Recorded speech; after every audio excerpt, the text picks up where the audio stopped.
কি অপরাধ ছিল? কি অপরাধ ছিল 13 বছর বন্দী রাখলেন? প্রতিবার দেখা করতে যাওয়ার পরে 2 ঘন্টা করে বসায় রাখত। করোনার 2টা বছর একটা কথা বলার সুযোগ দেয় নাই, দেখা করার সুযোগ দেয় নাই। কিন্তু তারপরও যখন দেখা হয়েছে, কথা হয়েছে, জিজ্ঞেস করতাম কেমন আছে, সাথে সাথে বলতেন আলহামদুলিল্লাহ, আল্লাহ অনেক ভালো রেখেছে। আমাদের সাথে দোয়া করতেন।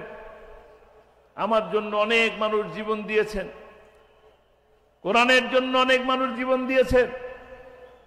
আল্লাহ যদি আমাকে কবুল করো, একই জান্নাতে আমাদের সকলকে স্থান দিয়ে দিও। এই দোয়াগুলো আপনাদের জন্য ছিল, আপনাদের সকলের জন্য ছিল।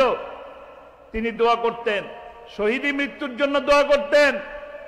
হাসপাতালে নিয়ে তাকে হত্যা করা হয়েছে, হাসপাতালে তাকে ইনজেকশন পুশ করার মাধ্যমে হত্যা করা হয়েছে। বীর চট্টলার ভাইরা, আপনারা কি সাইদি হত্যার প্রতিশোধ দিতে চান?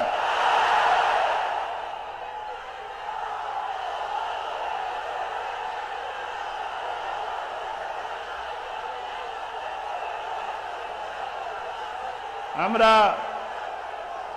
আল্লামা সাইদি হত্যার প্রতিশোধ দেব ইনশাআল্লাহ।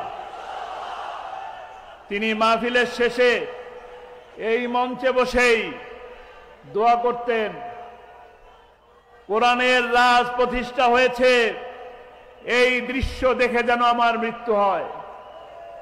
কোরআনের রাজ প্রতিষ্ঠার জন্য 50টি বছর বাংলাদেশের প্রতিটি আনাচে কানাচে কোরআনের দাওয়াত দিয়েছেন। তার স্বপ্ন পূরণ হয় নাই, এই স্বপ্ন এখন পূরণ করবে কারা? ইনশাআল্লাহ। কোরআনের রাজ প্রতিষ্ঠা করার মাধ্যমে, কোরআনের রাজকে প্রতিষ্ঠা করার মাধ্যমে আল্লামা সাইদির হত্যার প্রতিশোধ আমরা নেব ইনশাআল্লাহ। রাজি আছি?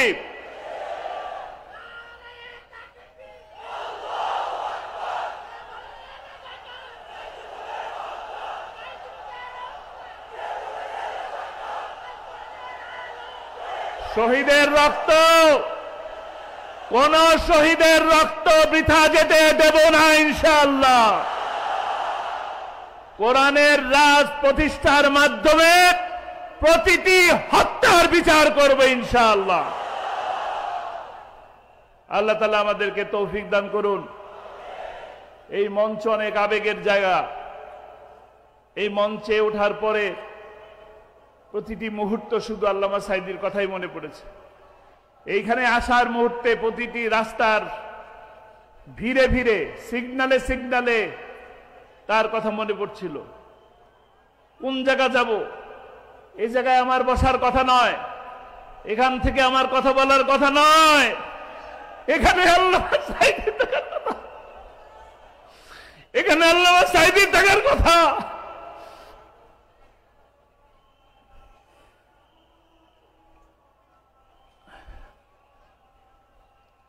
এই মঞ্চে, এই মঞ্চ থেকে আমার বড় ভাই কথা বলতেন, মনে আছে আপনাদের? মাওলানা রফিক বিন সাইদি কোর্টের মধ্যে তার আব্বার বিরুদ্ধে মিথ্যা সাক্ষী সহ্য করতে না পারে কোর্টের মধ্যেই হার্ট অ্যাটাক করে মারা গেছে। জানতেও দেওয়া হয় নাই আব্বাকে। পরের দিন জানিয়েছেন, পরের দিন বিকালবেলা জানিয়েছেন। কি আশ্চর্য! তারপরও কোর্ট চালিয়েছে এই মিথ্যাবাদীরা।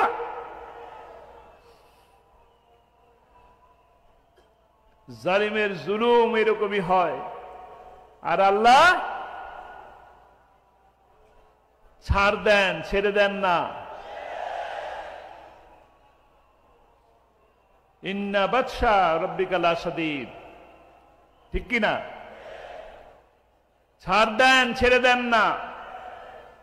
পালিয়ে গেছেন,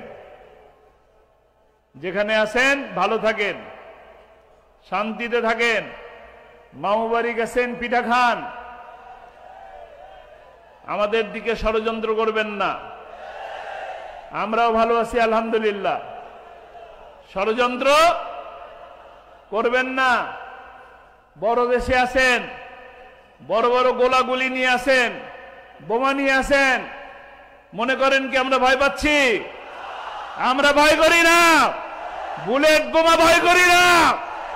বুলেটের সামনে, গুলির সামনে বুক পেতে দেওয়ার জন্য হাজারো আবু সাইদ আছে, মুগ্ধ আছে।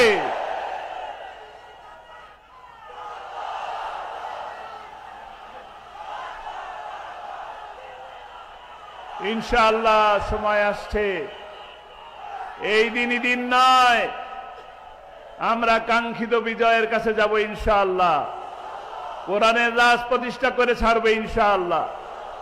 কোরআনের রাজ আল্লামা সাঈদীর স্বপ্ন, সেই ইনসাফ ভিত্তিক একটি কল্যাণমুখী সমাজ, কল্যাণমুখী একটি রাষ্ট্র প্রতিষ্ঠার মাধ্যমেই আমরা এখান থেকে বিদায় নেব ইনশাআল্লাহ।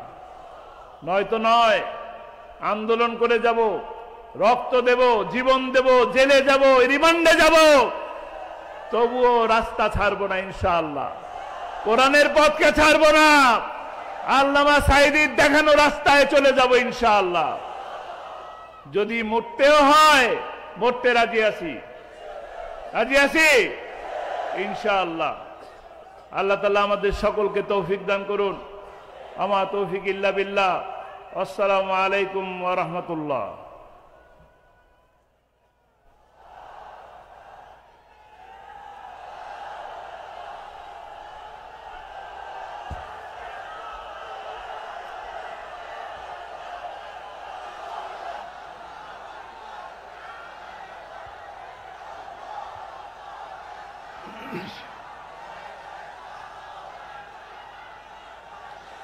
ولو أن أهل القرى آمنوا واتقوا لفتحنا عليهم بركات من السماء والأرض। যদিও কোন অধিবাসীর লোকেরা সঠিক অর্থে তাকওয়ার জীবন ধারণ করে, তাকওয়াপূর্ণ নেতৃত্ব কায়েমের মাধ্যমে কোরআনের বিধান কায়েমে উদ্যোগী হয়, তাহলে মহান রব্বুল আলামিন আসমানের বরকতের দরজাগুলো খুলে দেবেন, জমিনের বরকতের দরজাগুলো খুলে দেবেন।